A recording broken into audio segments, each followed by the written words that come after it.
Selamat pagi Bapak dan Ibu Guru, juga orang tua anak didik kami di rumah dan anak-anak kami sekalian yang kami cintai. Sebelum kita melakukan kegiatan kita sepanjang hari ini, kita lebih dulu mendengarkan renungan pagi ya, sebagai santapan rohani buat kita. Mari kita awali dengan doa. Demi nama Bapa dan Putra dan Roh Kudus, amin.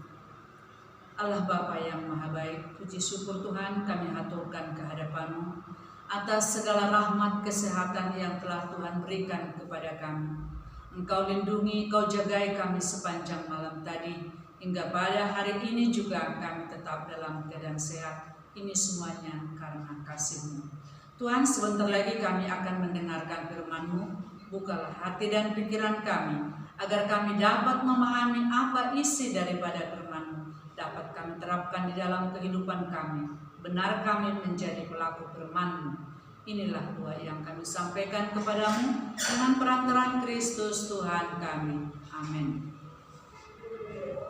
Bacaan Injil pada hari ini buat kita, yaitu diambil dari Injil Yesus Kristus menurut Markus.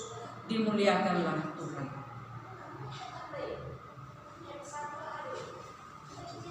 Sekali peristiwa, seorang sakit kusta datang kepada Yesus. Sambil berlutut di hadapan Yesus, ia mohon bantuannya, katanya, "Kalau engkau mau, engkau dapat mentahirkan aku." Maka tergeraklah hati Yesus oleh belas kasihan. Lalu ia mengulurkan tangannya, menjamah orang itu, dan berkata kepadanya, "Aku mau, jadilah engkau tahir." Seketika itu juga lenyaplah penyakit kusta orang itu, dan ia menjadi tahir. Segera Yesus menyuruh orang itu pergi.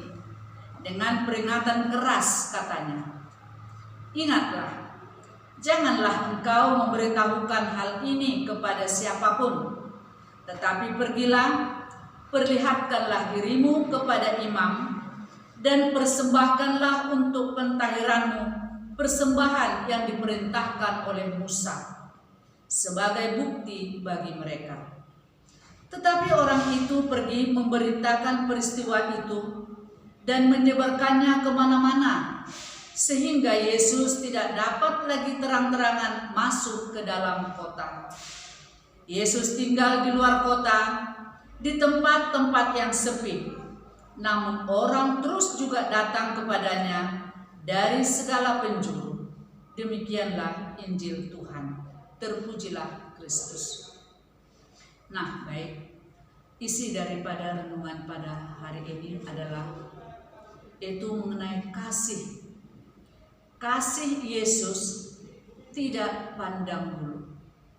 Dia tidak mengasihi orang yang kaya saja, atau tidak mengasihi orang yang pintar.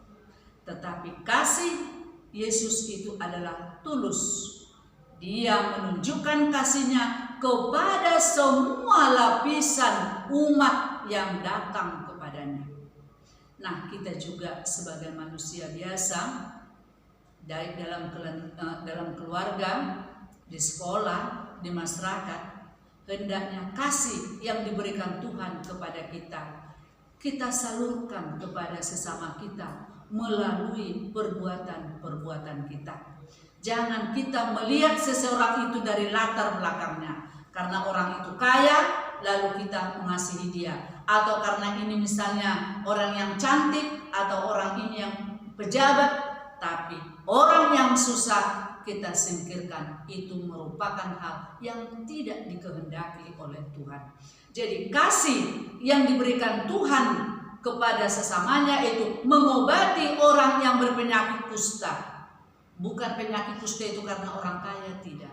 Jadi kita juga sebagai manusia biasa hendaknya kita mengasihi sesama kita tanpa melihat latar belakangnya atau tanpa pandang bulu. Ya, jangan kita memilah-milah orang supaya kita mengasihi dia. Nah, untuk itu mari kita renungkan isi daripada firman Tuhan itu mengenai kasih ini tadi, buatlah kasih atau kasihilah sesamamu dengan tulus. Ya, kasihilah sesamamu dengan tulus. Inilah yang diinginkan oleh Tuhan dari kita. Mari kita berdoa.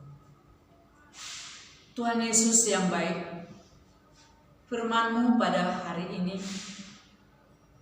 menyuguhkan kepada kami agar kami saling mengasihi terhadap sesama tanpa melihat latar belakangnya. Ajari kami Tuhan dengan kuasa Roh Kudus-Mu, sehingga kami mampu mengasihi sesama kami dengan hati yang tulus.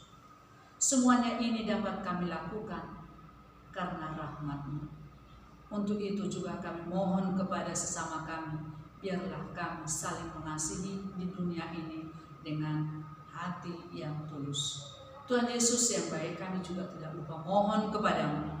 Ampuni Tuhan Yesus segala dosa dan kekurangan kami, sehingga kami mampu melaksanakan apa yang Tuhan kehendaki. Inilah dua permohonan yang kami sampaikan kepadamu dengan perantaraan Kristus Tuhan kami. Amin. Demi nama Bapa dan Putra dan Roh Kudus.